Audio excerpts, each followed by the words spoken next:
Şimdi motoru indiriyoruz dostlar. Bu motorun gaz kolu. Teknede şöyle bir dolap var dostlar. Küçük. Teos Marina, Goran. Teos Marina. Merhaba, marinadan çıkış yapacağım. Palamar desteği rica ediyorum. 4,5 metre derinliğindeyiz. Suyun sıcaklığı da marinada 21'de. Şimdi 18,6'ya düştü. Bu dostlar gazla çalışıyor. Gaz kartuşları var. Şuraya gaz kartuşunu takıyorsunuz. Evet, kahvaltımız hazır. Saat 5.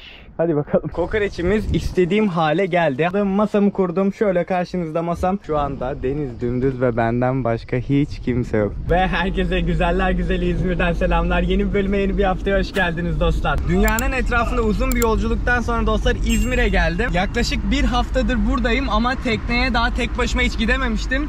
Bugün fırsat buldum az önce. Birkaç planım vardı, onlar iptal oldu. Gitarımı aldım dostlar. Arabaya atladım. Şimdi tekneye geçiyorum. Birkaç kişi yorum yazmıştı tekne videolarını özledik diye. Bugün özlenen videolardan bir tanesi tekne videosu gelecek. Tek başıma olacağım teknede. Kısa, keyifli, güzel bir tekne videosu olur diye düşünüyorum. Ben yaklaşık 20 dakika sonra teknedeyim, orada görüşürüz. 20 dakikanın sonunda tekneye şimdi giriş yaptım. Şöyle size etrafı göstereyim hemen gelir gelmez. Şu tarafa doğru çıkalım. Hatta marinaya az önce giriş yaptım. Şurada kapımız var, marinanın kapısı. Oradan giriş yaptım. Şimdi tekneyi açtım. Bunları zaten açık bırakmıştım çünkü dün teknedeydim. O yüzden tentenin yan taraflarını açık bıraktım. Şuradan ineyim. Gitarımı içeriye koydum. Birazcık mutfak kısmı dağınık şimdi. Onları toplayacağım önce. Daha sonra çantamı yerleştireceğim. Bu arada saat şu an 3'e geldi.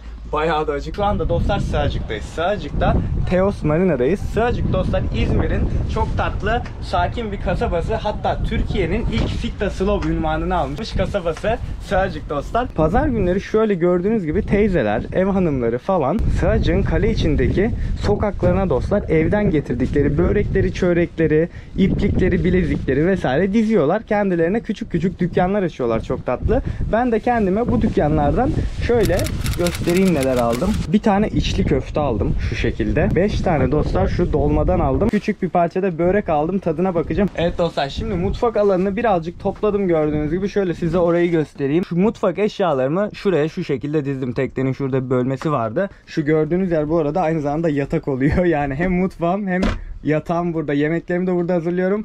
Bu bölüm aşağıya iniyor. Buraya bir tane sünger geliyor. Süngeri de orada. Daha sonra burası 2 kişilik. 2 kişi yattı burada. Yalan yok.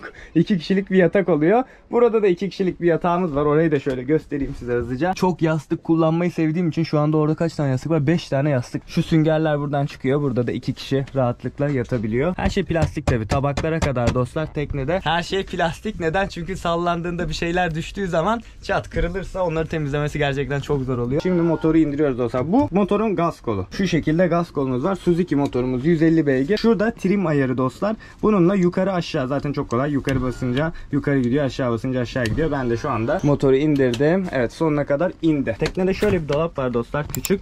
Birazcık dolu şu anda ama boşaltacağım. Buzdolabını ve ışıklarımızı. Onun dışında sileceklerimizi, cam bu arada bayağı pislenmiş. Her neyse bütün elektronikimizi şuradan güneş enerjisiyle sağlıyoruz. Nenin üzerinde dostlar. Şu şekilde bir tane güneş panelimiz var. 195 watt'tı bu, yanlış hatırlamıyorsam öyle bir şeydi. Onun da kontrol paneli burada dostlar. Aynı zamanda 2 tane USB girişimiz var. Android şarj aleti var. USB-C var. iPhone şarj aleti var. Hepsini bu şekilde buradan USB ile şarj edebiliyorum. Evet, şimdi meyveleri yıkamak için şöyle bulaşık yıkama alanına geldim. Gördüğünüz gibi bulaşık yıkama alanının yanında erkek figürü var. Neden? Çünkü marinada sadece erkekler bulaşık yıkıyor dostlar.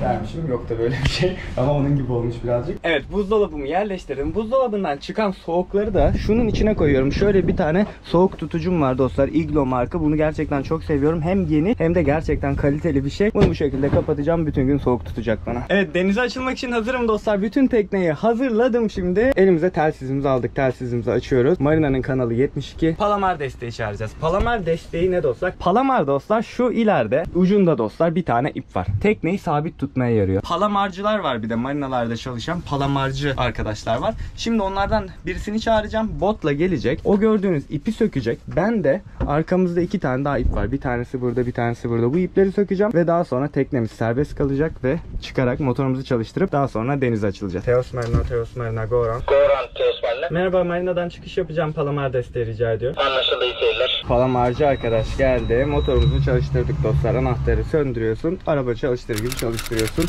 Evet, şimdi onlar öndeki ipi sökecekler. Ben de arkadaki ipi sökeceğim. Marina'dan şimdi çıkış yaptık dostlar. Palamarcı arkadaşlar şu gördüğünüz botla yanımıza yanaştılar ve yardım ettiler. Çok sağ olun. Dalgalı bir hava var, görüyorsunuz. Şu an açık denizdeyim. Silecekler Allah'tan işe yarıyor. Yakındaki koylar, korunaklı koyların hepsi dolu olduğu için ileride daha ıssız koylar bulmak istiyorum açıkçası. O yüzden birazcık yola devam ediyorum. Evet, kendime çok kalabalık olmayan, sadece 2 tane teknenin, bir tanesi şurada, bir tanesi de şurada, 2 tane teknenin olduğu bir tane koy buldum. Buraya demir attık dostlar. Şöyle size ırgatı göstereyim. Şu kapağımızı kaldırıyoruz gördüğünüz. Bütün zinciri saldım. Daha sonra da ipe geçtim. İpin de bir kısmını saldım gördüğünüz gibi. Bir tane kumandamız var burada. Kumandamızda up, yani yukarı tuşuna basınca yukarı, aşağı tuşuna basınca da aşağı gidiyor. Çok basit bir kullanma yöntemi var elektrikli ırgatın. Bu da güneş enerjisiyle çalışıyor. Birazcık rüzgarlı bulunduğumuz yer, o yüzden sallanmaya devam edeceğiz. Şu anda dostlar şöyle göstereyim size. 4.5 metre derinliğindeyiz. Suyun sıcaklığı da marinada 21'de. Şimdi 18.6'ya düştü. Birazcık soğuk ama fark etmez. Ben çok terledim çünkü hava sıcak. Ben denize atlayacağım. Arka tarafta böyle bir merdivenimiz var. Şimdi merdiveni aşağıya attım. Kendi kendine açılacak o zaten. Ondan sonra ben de onun arkasından atlıyorum. Hadi bakalım, donacağız ama olsun. Su buz gibi abi. Su çok güzel ama buz gibi. Çok uzun süre suda durabileceğimi sanmıyorum. Şurada da balık bulucumuz var dostlar, şu gördüğünüz. Bu arada bu koltukların, şu hariç, hepsinin altı storage, yani bir şeyler, dolap dostlar, bir şeyler koyabiliyorsunuz. Evet dostlar, denizden çıktım, kurulandım, kendime geldim tekrar. Eğer güneş panelini ne kadar etkili şarj ettiğini merak ediyorsanız, hem bilgisayarımı hem saatimi şu anda aynı anda şarj ediyorum. Gayet de hızlı bir şekilde şarj ediyor. Şimdi dostlar şurası benim şöyle mutfak alanım, pişirme alanım. Burada bir tane Nurgaz'ın kamp ocağı var. Bu dostlar gazla çalışıyor. Gaz kartuşları var. Şuraya gaz kartuşunu takıyorsunuz. Dışarıda kampta çok kullanılıyor bunlar. Ormanlık alana çadır kurmaya gittiğinizde vesaire. Gerçekten çok kullanışlı. Bu benim ikinci aldığım. İlk aldığım yaklaşık 2 yıl boyunca kullanabildim teknede. Daha sonra o bozuldu. 2 yıl şöyle bir alet için 2 yıl gerçekten başarılı. Açık pozisyona getirdik. Kendi zaten ateşleme sistemi var. Evet, kahvaltımız hazır. Saat 5. Hadi bakalım. Bir de şöyle çok tatlı bir tane çaydanlığım var. Şimdi bununla da su ısıtacağım. Kendime bir çay yapacağım. Evet, çayımız da hazır. Şu şekilde çayımı koydum. Meyvelerim var. Proteinli sütüm var bir tane burada. Şimdi bunları yiyeceğim. Ondan sonra teknede birkaç tane tamir işim var. Bana afiyet olsun. Tamiratta görüşürüz. Evet, bir yandan gitar çalmaya çalışırken bir yandan sineklerle savaş veriyorum şu anda. Sinekler geldi bir anda dostlar. Her neyse, şöyle bir şey yapalım. Gitarda çok iyi değilim. Kendimi geliştirmeye çalışıyorum. Ama 2 tane melodi çalayım size. Çaldığım melodiden şarkının ismini çıkartabilen olursa eğer 2 tane melodi çalacağım. Doğru bilenlerden 2 kişi seçip onlara küçük birer hediye göndereyim diyorum. Evet, ilk melodi geliyor dostlar. Hadi bakalım.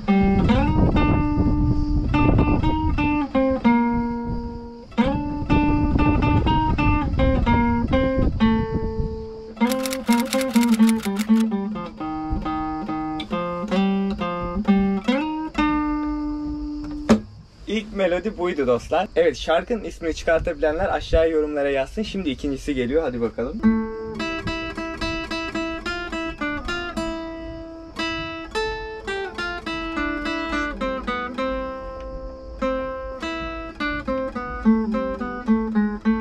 İkinci bölümümüz de bu şekildeydi dostlar. Zaten ikincisini herkesin bileceğini düşünüyorum. Ben biraz daha gitarımla oynayacağım burada. Biraz daha pratik yapacağım. Ondan sonra dostlar yemeğe geçeceğim. Yemekte uzun süredir yapmak istediğim bir şey vardı. Tüm büyük kokoreçi ısırarak yemek istiyordum. Gittim kendime kokoreç aldım. Hala acıkmamama rağmen heyecanla onu bekliyorum.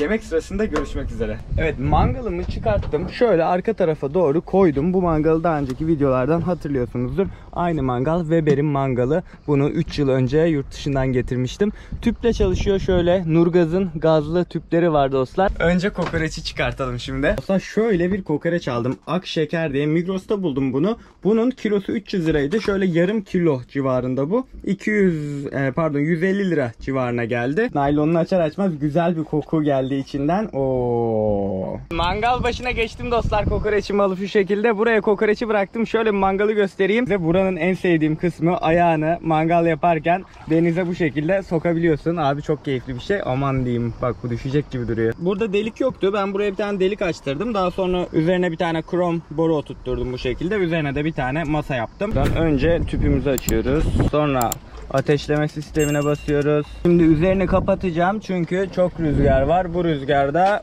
bu ateş söner. Kokoreçimiz istediğim hale geldi. Hafif kızardı böyle. Şimdi bunu kapatıyorum. Ondan sonra bunu kapatıyorum sonuna kadar.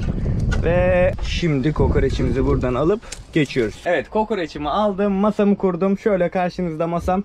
Bu dostlar Güney Afrika'dan, Johannesburg'dan kurutulmuş et. Şunun tadı gerçekten efsane. Güney Afrika daha önceki videolarımdan biliyorsunuz, dünya üzerindeki en iyi etlere sahip ülke. Dünyada daha iyi et ben yemedim şahsen şu ana kadar. Kokoreçimiz burada önümüzde. Şirince'den Karadut şarabe. Evet dostlar, ilk kesiği attım şu şekilde. Şöyle bir görüntüsü var. Şimdi tadına bakıyoruz.